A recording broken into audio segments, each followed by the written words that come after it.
Director Chief John Thomas of Homeland Security and Public Safety. Today, we're really here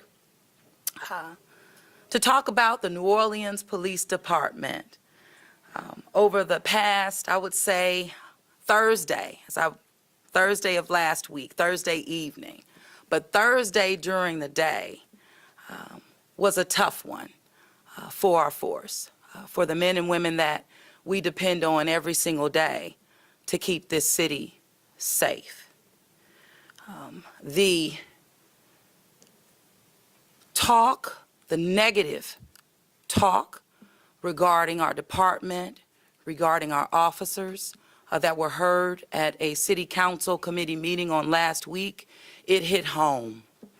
It hit home to the men and women that we depend on.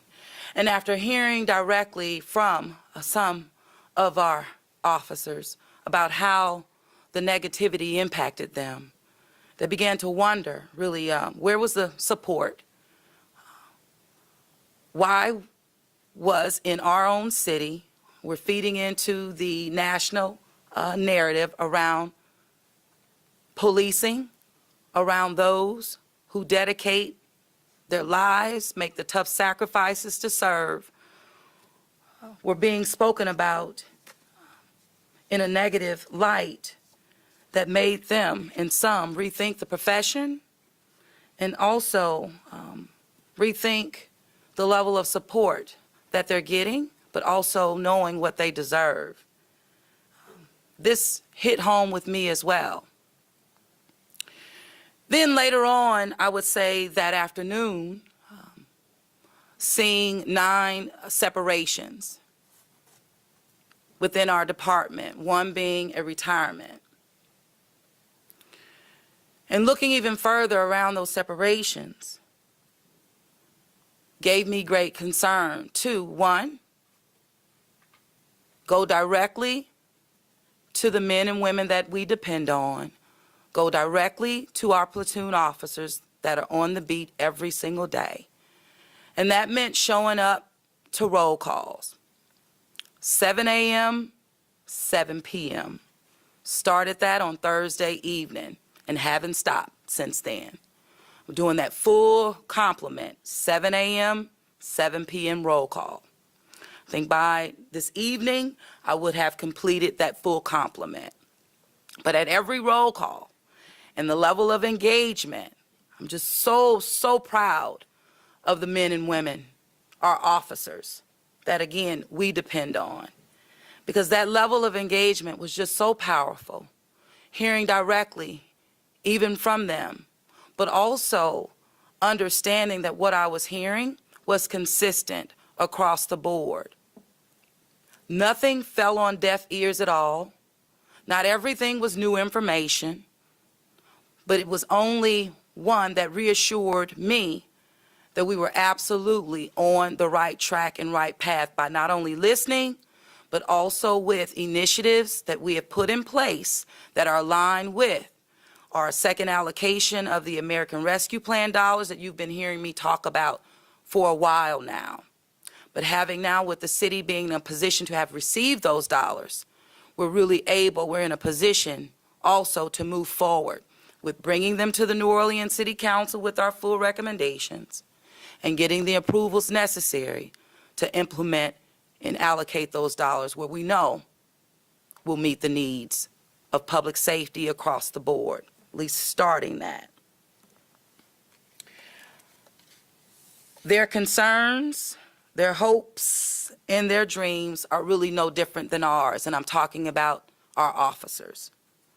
You've also heard me say that they are a product of this community, and how we talk about them, it should matter to us because, again, they're part of the fabric of this community. They are the city of New Orleans. And so when we talk about recruitment, a large portion of that is retention, retaining the officers that we have that have demonstrated their commitment to this city. And so my focus is on those officers. Can't really look at those who've left. I have to look at those who are here, who've stayed, and who continue to show up every single day for this city. They want and deserve respect and to be treated with dignity. They want recognition for a job well done and not to be handcuffed. When they know how to police and they know how to effectively do their jobs. From listening to them, it's very clear nothing at all is off limits nor off the table. So this is our opportunity to go deep and to go deeper, and with resources at our disposal to allow us to go deeper and to bring resolve and real results. So with that, everything absolutely is under review. We have set some short-term goals, some long-term, and some immediate goals that we will speak about this morning. Several things that I heard from our officers, and you'll hear more. Officers raised concerns about their personal appearance standards. So whether that is the uniforms. Summer months, we know it's hot. Looking at shorts, looking at baseball caps, looking at materials that allow for air for them to breathe a little bit easier. The issue of beards, fingernail polish, those types of things. And we will be making immediate changes relative to these policies that are in place. You'll hear more about this from Chief Ferguson. I, along with the leadership of the NOPD, realize that yes, we can do a better job at recognizing and rewarding our officers who continue to do a great job. No doubt about it, COVID-19 had an impact on our ability to keep up with regular recognition ceremonies and events and the like, because we were all working so hard to beat back COVID-19 so that we can get back to living our lives in the city that we love. So I've heard that also loud and clear. And so recognition ceremonies and the like will be forthcoming and will be consistent. And that will be recognizing from fellow officers, leadership, as well as the public. We're also here to talk about today to really to break the log jam as it relates to promotions. We heard about that, waiting, the waiting for it to happen. And so you'll be hearing from the chief as well. We're moving forward with promotions as it relates to senior police officers in the city of New Orleans. So no longer waiting annually, but as officers are eligible, we will make sure that they're promoted in a timely manner. It matters. We heard also about fleet and equipment. Again, this is not new. This is all, again, tied to that 80 million plus package that's aligned with our second allocation of the American Rescue Plan dollars. But it's worth repeating because, again, this is what I heard directly from the men and women, our platoon especially, which is vitally important. So based on the fleet, and of course, as I mentioned, embedded in that $80 million package, the city of New Orleans, because this has been a priority, has already started ordering vehicles. We now have over 75 of them that we have in stock. They are now being outfitted, with the necessary, bells and whistles, right? That's necessary for them to police effectively throughout the city of New Orleans. That's 75 Ford Explorers, again, that we do have in stock. So it's not about what we're going to do. It's what we're already doing, and they will hit the ground. And I've shared and told our platoon that they are the priority, and we're going to show them that they are the priority. These vehicles, as I mentioned, are currently being outfitted with decals and lights and sirens. In addition to that, we will be making some immediate policy changes regarding civilian involvement. And this is civilian involvement already within our police force. And so not every call, again, as we heard, this was an issue, not every call requires a law enforcement response. I heard this over and over again. But this is again aligned with pilots that we started, like the alternative dispatch, that we started that pilot months ago.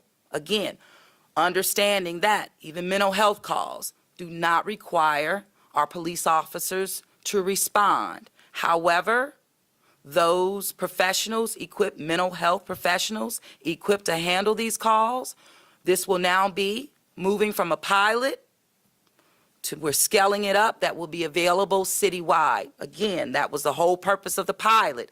And the funding allocation for this alternative dispatch is embedded in that $80 million package.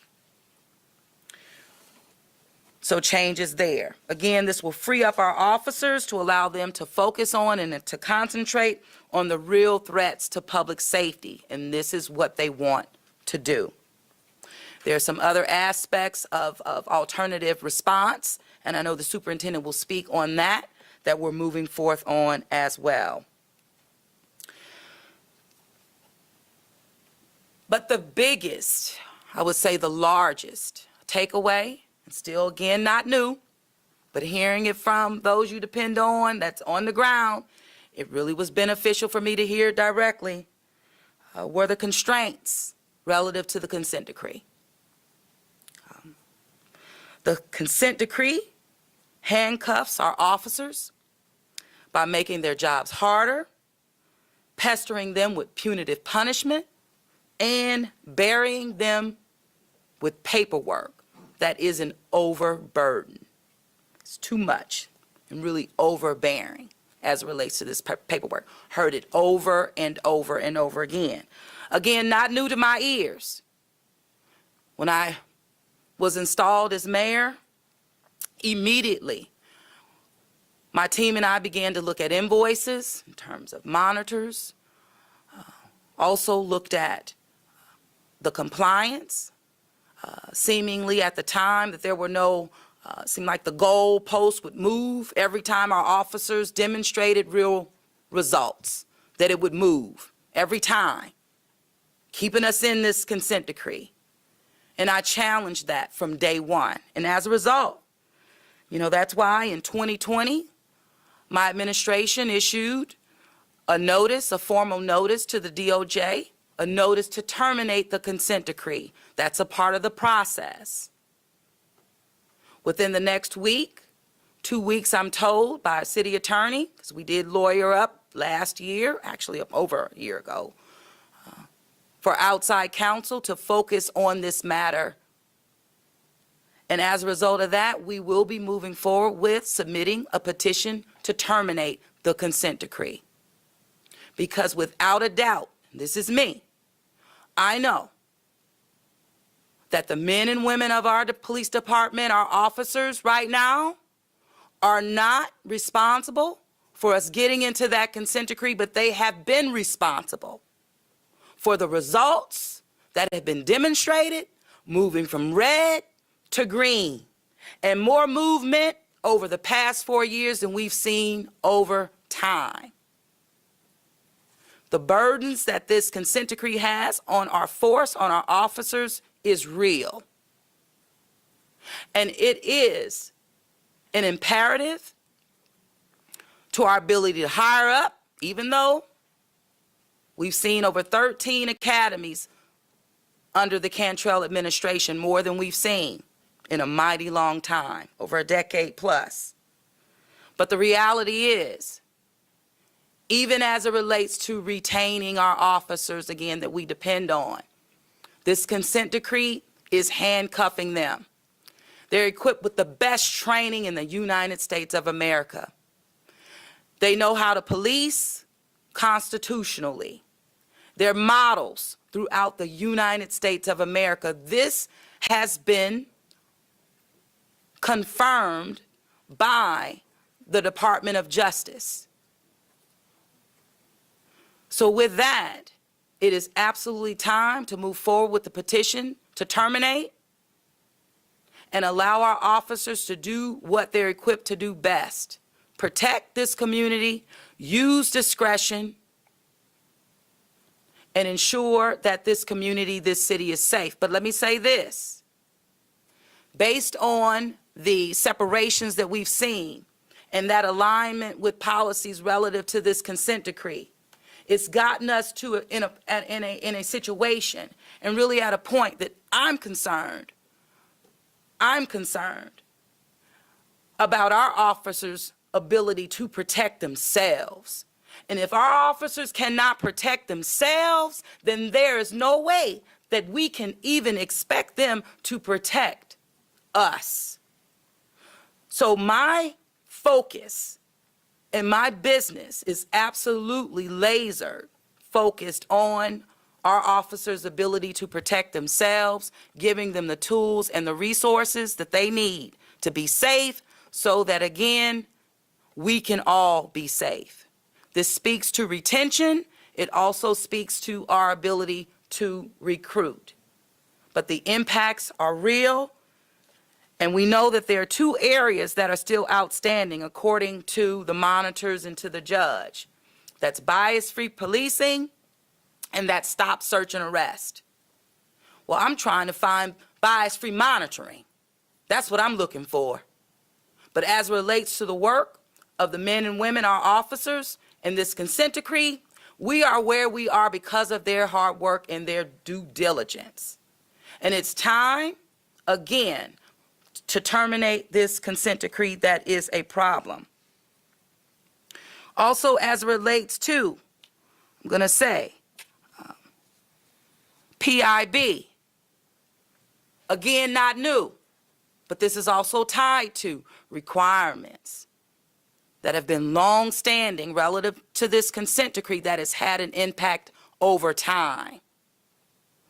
And so a thorough look at, and this has already started, over 3 meetings have been held over the past several months, looking at PIB, the policies, and the impact that it has on our department, but more importantly, that it has on our officers. This is ongoing. This is happening now.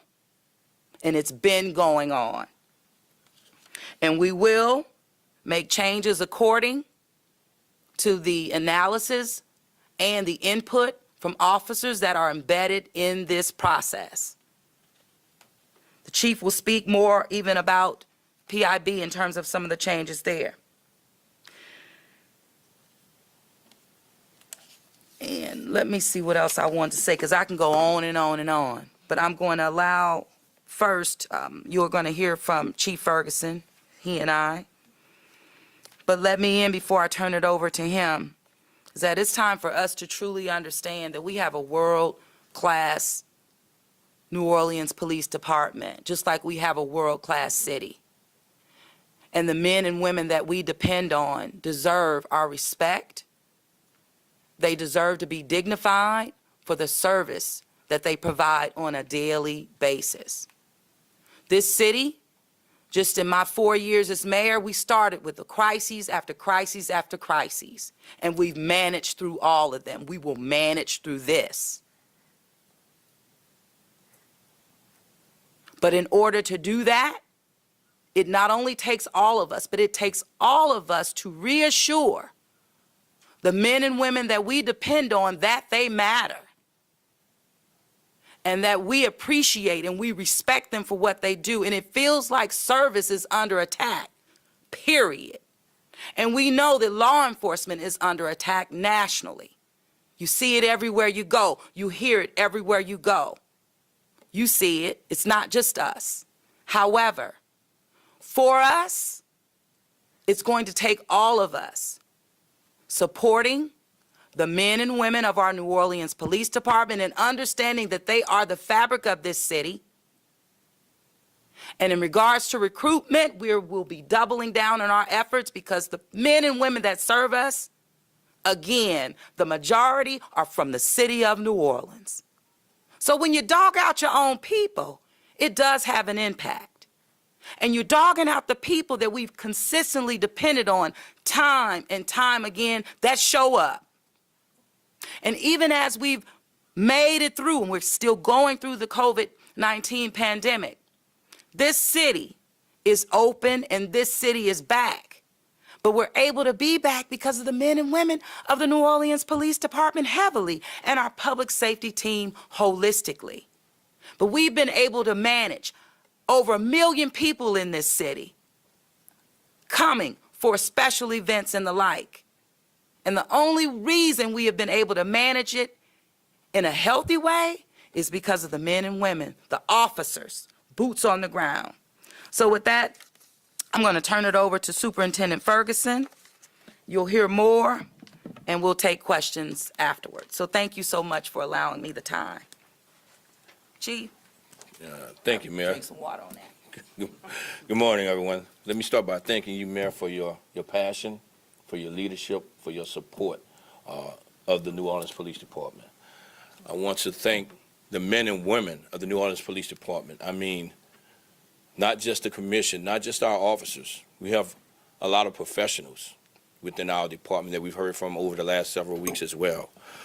And in saying this, the feedback that we received was very positive and very appreciative. It was refreshing to hear from them and hear it directly from their mouths to our ears.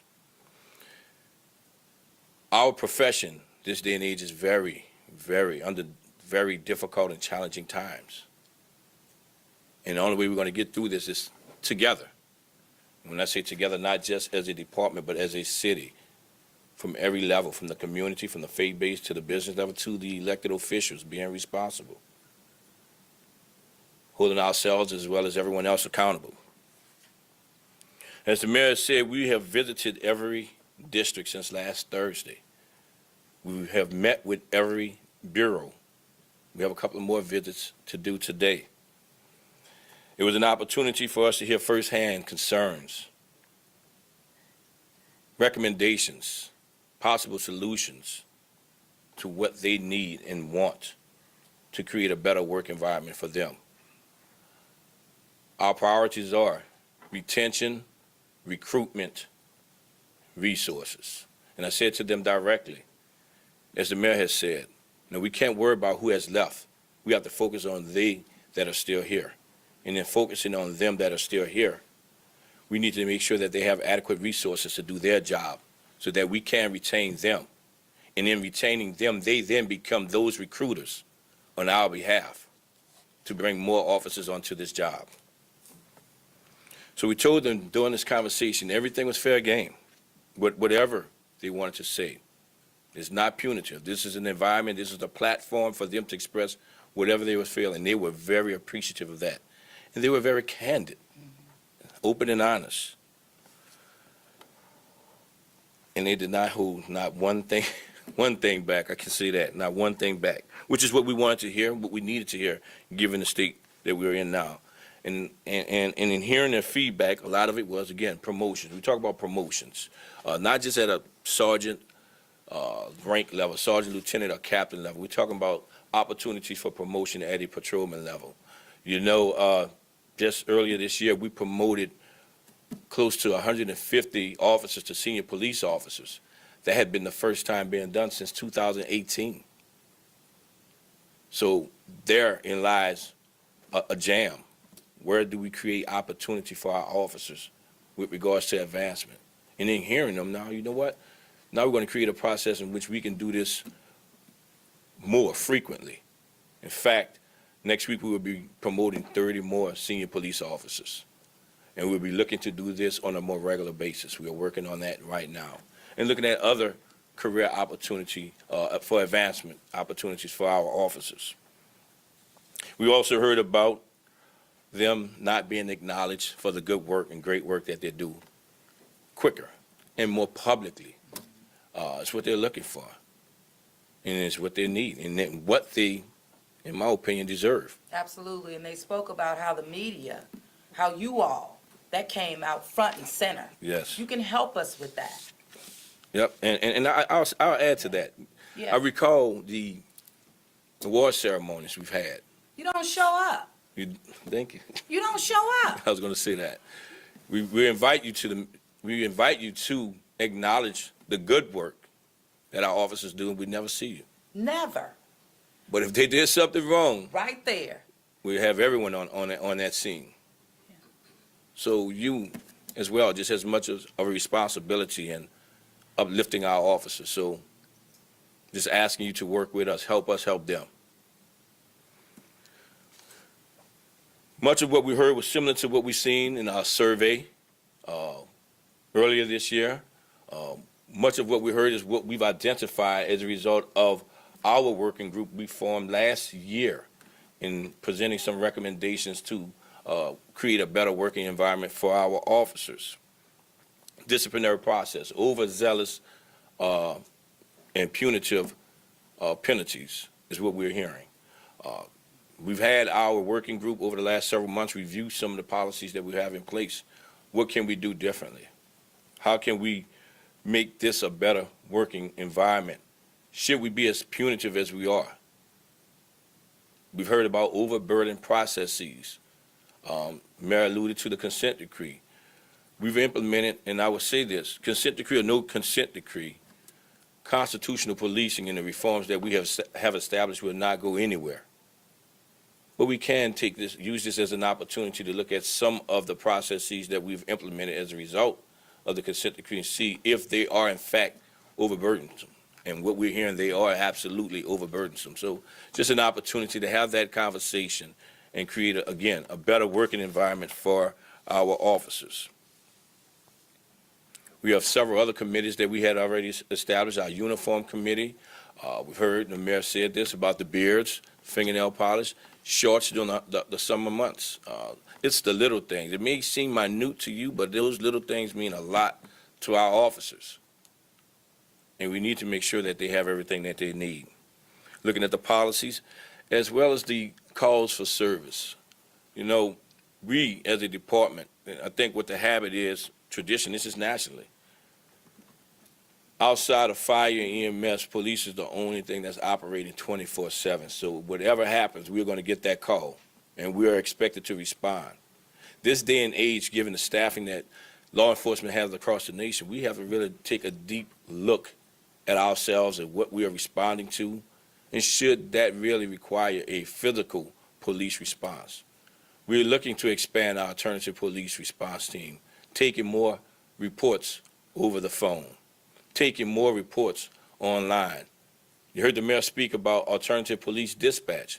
We're looking to have an alternative response to mental health, alternative response to minor domestic calls, if at all possible, alternative response to car crashes. Car accidents are just that, an accident. And unfortunately, we have state legislation that require a police response. We do not need a police response to a car crash. And we're looking to change that as well. As we tried to. We've heard, again, we tried to years before in state legislation. Our 12-hour shifts, we heard that from our officers. You know, this pilot program we're doing during the summer, we've seen the benefits of this just last month with regards to homicides being down, a lot of our violent crimes being down.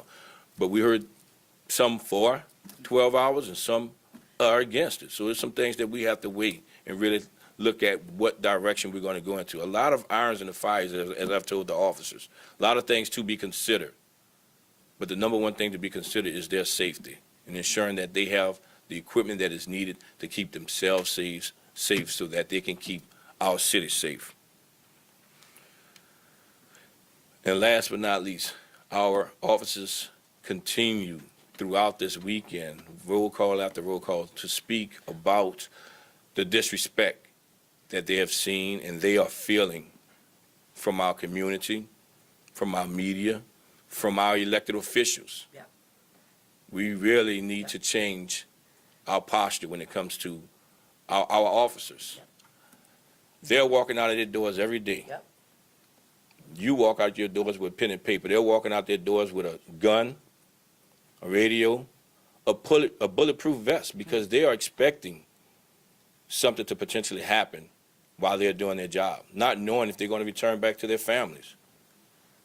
So we have to give them the respect that they deserve in doing this and stop trying to point out or exacerbate or blow up the negative stories. Exactly. Let's talk about the officers that are faith-based leaders. Let's talk about the officers that are yoga instructors. Let's talk about the officers that are coaches with various parks throughout the city. There's so many great things that our officers are doing that no one wants to talk about, outside of the great work that they're doing that they get paid to do. There's so many great things that they're doing on their own time that we refuse to acknowledge.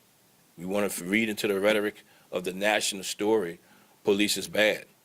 After the murder of George Floyd, we didn't have the issues you saw across the country because there's a certain trust from our community within this department. You saw Director Thomas get on his knees on the interstate with our community during the civil unrest. We were right there every step of the way. And to now turn our backs on these men and women is distasteful. Absolutely. So with that, we're just asking that you give them the dignity and respect that they deserve. And that's from everyone. This is not at you, the media. I'm not just talking to you. This is the public. This is some of our elected officials who continue to beat the drum on negativity. This city has hope, a lot of hope. Let's stop focusing on the despair and focus on the hope for brighter days within our city. So these conversations will continue on with our officers. It was refreshing for me, being in COVID for the last couple of years. And I told them this, I kind of distanced myself from roll calls because I just want to give them the space that they need, and I felt that I needed some of these things. But now we're back into the full swing of things. And I felt great going to see them, and I'm definitely going to keep that up. I've identified some low-hanging fruit, some things that I can do differently. I just met with my entire command staff on yesterday talking about what we can do different, especially from a communication standpoint, especially from a leadership standpoint, and more specifically from an acknowledgement standpoint of the great work of the men and women, commissioned personnel as well as our professional personnel. So again, we're here to do our due diligence in giving them everything that they need, and we will continue to have these conversations. It will not stop. It will continue. So, Mayor, thank you again for your support, and thank you again for your leadership. Yours too. Thank Yours you. too. All right. That's it? All right, we'll take some questions. Okay. Rob?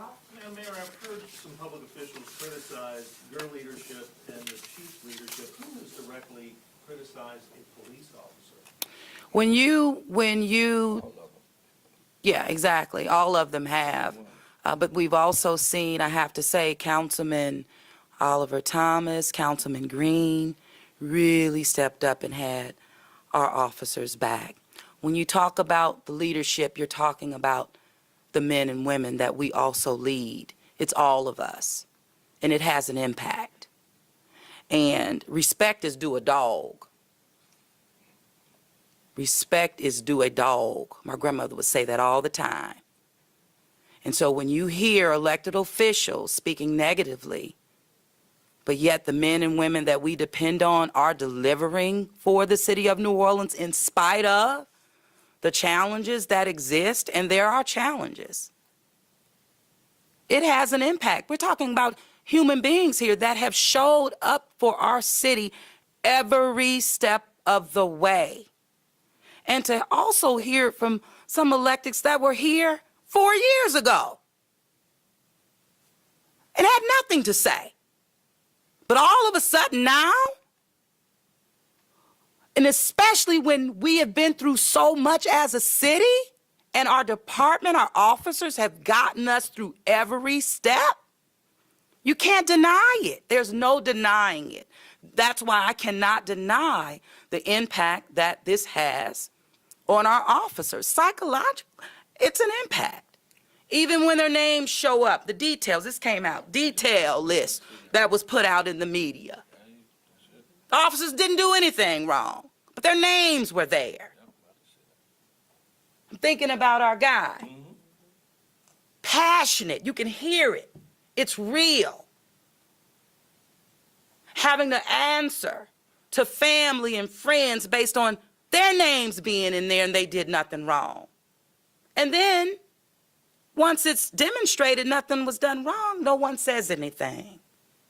And then they believe, in some instances, that we're not saying anything, and we share everything.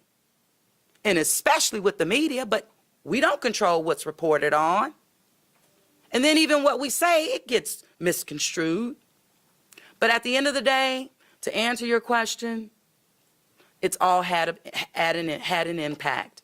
And it's coupled with what we know the national narrative is as well. Last week, Friday, there was a Senate committee meeting at the Capitol. The leaders had police officers and sheriffs of cities present, of those cities that wanted to defund the police. And they were there testifying in regards to how hard it is for them to hire up, how hard it is for them to retain, because the negativity, it breeds negativity. It has an impact. And what we're standing here to say is that we're hopeful. We have great officers. We're one of the best departments in the city, in the country, second to none. That's demonstrated. And we just need to show that. We need to give them the respect that they deserve. And also based on that, you know, we need to be out of this consent decree. Anyway, I went on and on. You got me going. Mike? Thank you. I hope we get a chance at more than one question, because you just gave us a lot to chew on there. Come on, Mike. Come on, Mike. So my first question is, you know, the New Orleans Police Department has been hemorrhaging officers far more than have been hired throughout your first term and now into the second term. Obviously, so Before my term. So tell it like it is. Exactly. Okay, tell it like it is. When the city of New Orleans did the hiring freeze on police officers, tell it like it I is. did that story about it. Okay, good. So frame it in that regard. This has been a long time. And the majority of the classes that we've had since I've been mayor, it's a fact. 13. So I agree. the level of funding is there, meaning we're going to remain committed to that. And we're going to put everything and do everything within our power to retain and to recruit. Go ahead, Mike. And we are putting that into that historical context. Thank you.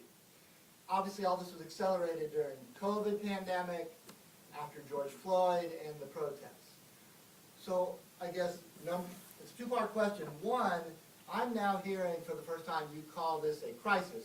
That's not true. That's not true. You said we got through many crises and we're going to deal with this one. Absolutely. As I've said before. As I've said before, this isn't new. What I said to that, even in this interview that I had regarding this, was that I've been in a crisis since I've been mayor, and this is one of them. And just as I've demonstrated that I can face it head on and move through it collectively with the people who are serving with me, we're going to get through it and we're going to show results, just as we've demonstrated. And the second part of my question is, with so many of these issues that you bring up, and rightfully so, now, we in the media have heard them from police officers, we've done many stories. Why are you waiting for the first part of your second term to make these rounds of the districts and other units in the police department? Why not have done that years earlier while this crisis? Sure. So first of all, this isn't the first listening session that I've had with the New Orleans Police Department and officers. In terms of making roll call, yes. But guess what I heard? I'm the first mayor in 27, 30 years they've ever seen show up to a roll call, and with the chief of police. So when you bring something to me, bring me something that can counter what I'm doing. You can't do that. Mayor, his question was, you're talking about going to roll calls this week. Yes. Have you been doing that prior to? You're saying the crisis is. Oh, roll. But now you're talking about a crisis where you're saying you're worried about the officer's safety on the streets. Did you try and visit those district stations earlier if you say this crisis has been ongoing? Sure. So I have been to district stations and engaged with our officers, but this was a different type of listening. This is really going to those roll calls, 7 a.m., 7 p.m., listening directly to the platoon, which is a difference. Those officers, before they're deployed to the streets, the platoon is different.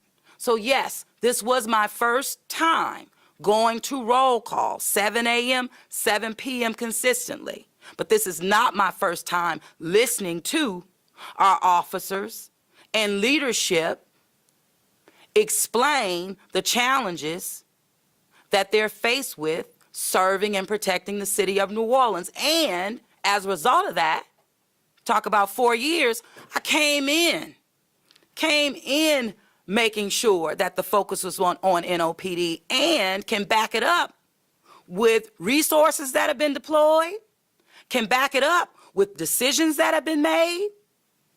And so this is just one, always having the opportunity to take a deeper dive to listen. You can't go wrong when you do that.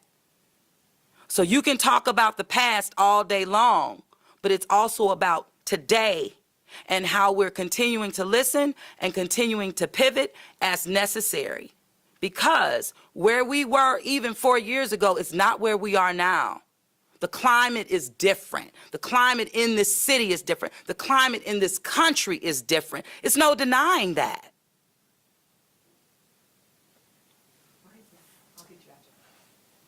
Mayor, you mentioned the 13 classes that you've had graduate since in your terms.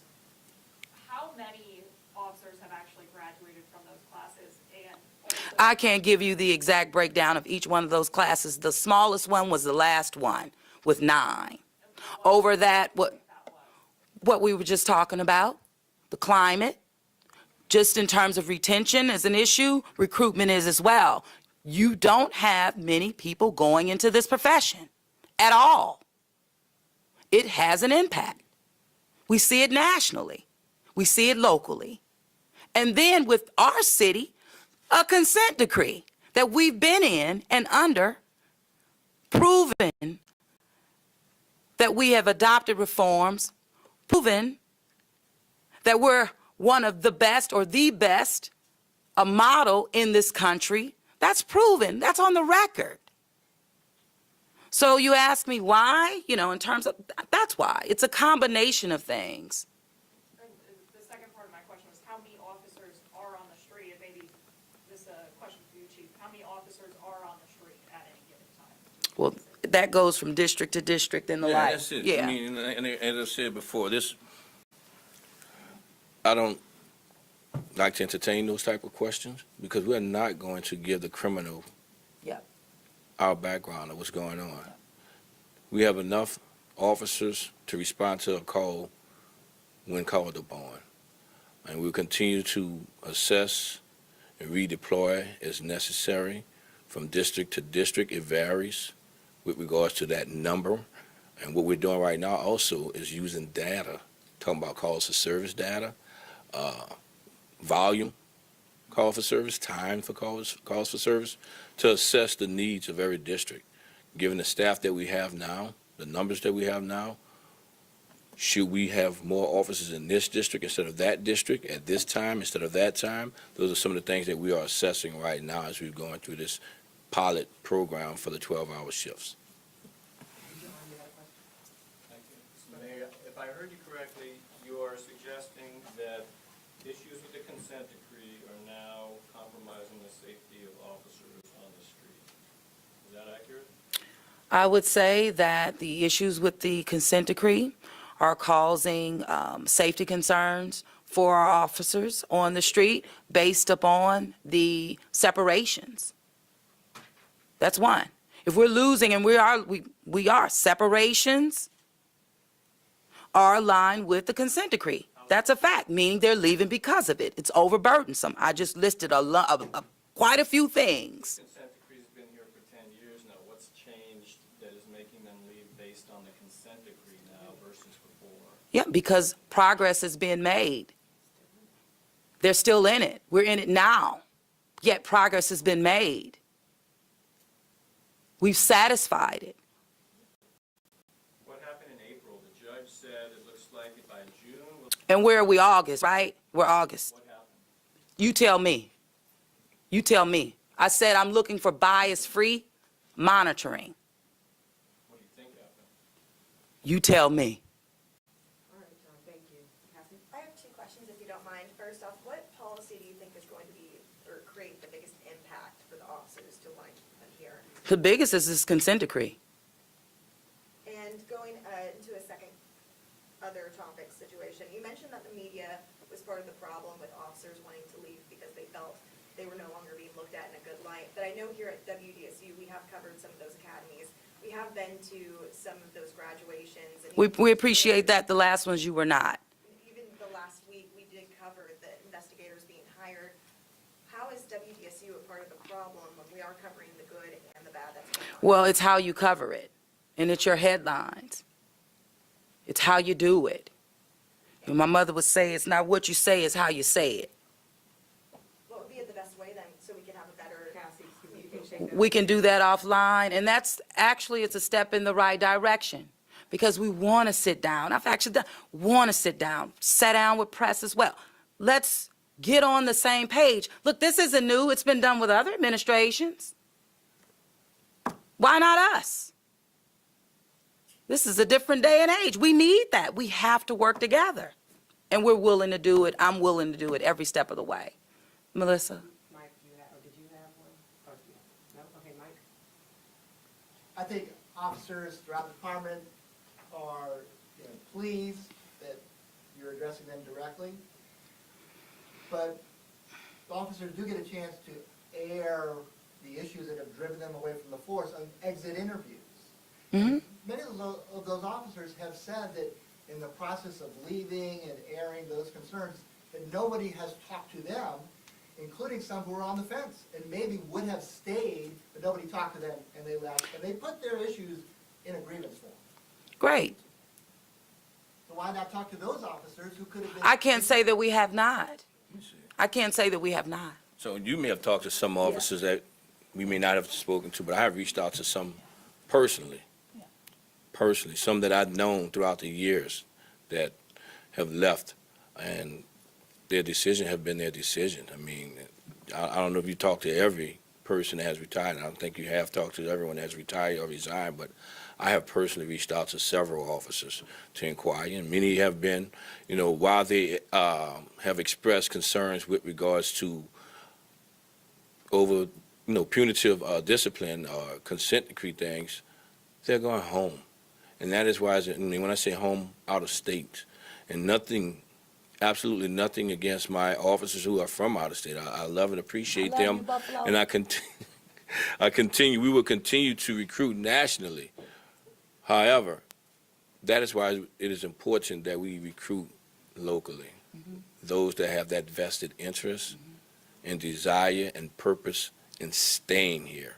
So a lot of that is not just about that's just their opportunity to speak out about the department, but they're not necessarily just leaving just because of the department. Some are going home. And also go to Jefferson Parish, Yeah. St. Tammany. And that is where you have your policy issues, and that is why they're going to those jurisdictions. John, we're wrapping Well, up. and what I will say too to that, Chief, one of the things we heard loud and clear was what the superintendent just said. Our officers want us to focus on recruiting locally, time and time again. And I'm thinking about my officer yesterday. He said, I wish I would have joined sooner. He's 1 year on the job. Anyway, go ahead. Did you get a refund on the Singapore trip, and are you glad you stayed? This is off topic. You ready for off topic now? And actually, we're wrapping this up. Any other questions, just direct it to the comms. Thank you, Anything you Mayor, want- thank you, anything Chief, you- thank you, Mr. Stevens. Okay, and then I'll say. Sorry, CEO. Any other questions? Did you want to have an off-topic? Thank you. No. I don't mind.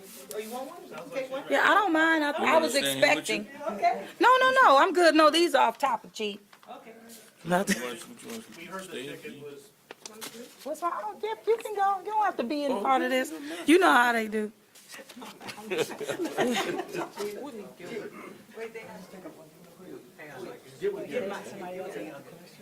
Who is that? Who did? Oh, Mike? Oh, okay.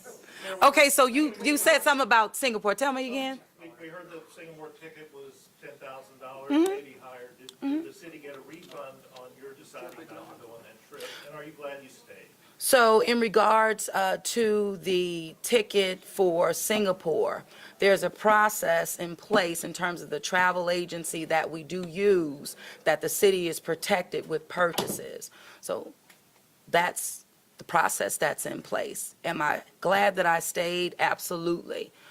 When I learned the impact of how some of the negative rhetoric was impacting our officers, and also within that week separations, yes, I'm glad that I stayed.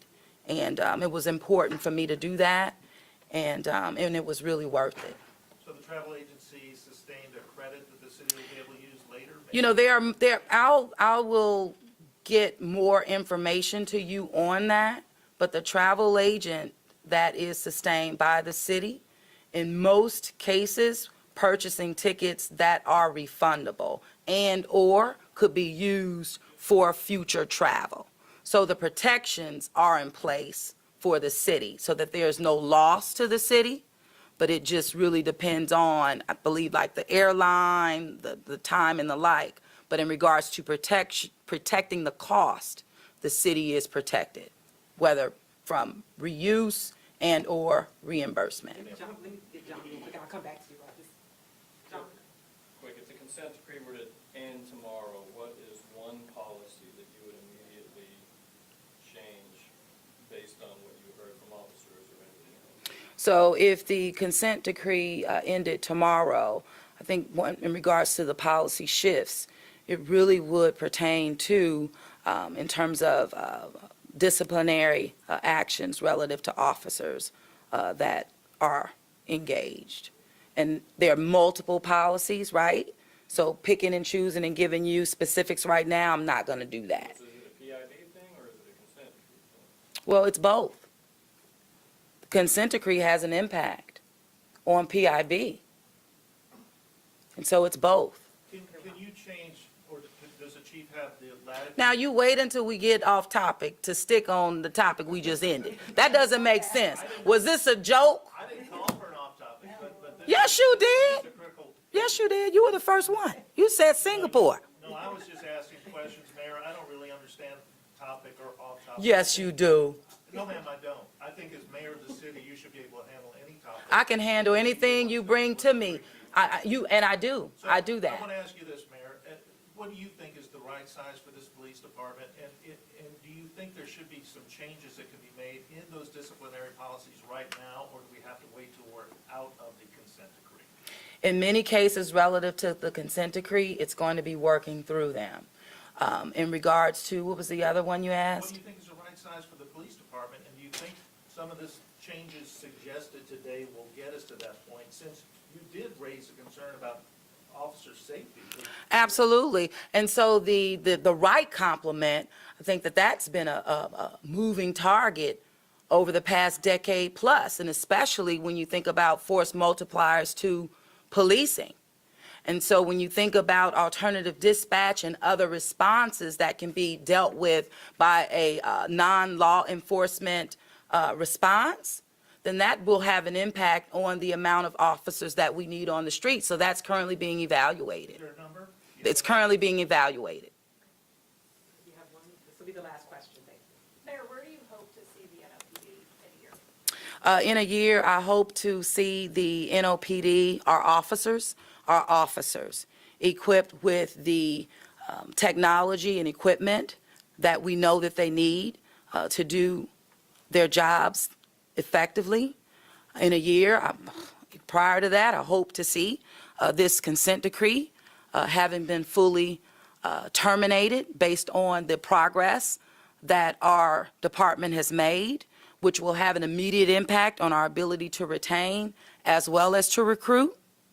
I hope to see our officers feel appreciated, feel respected in the city that they serve every single day.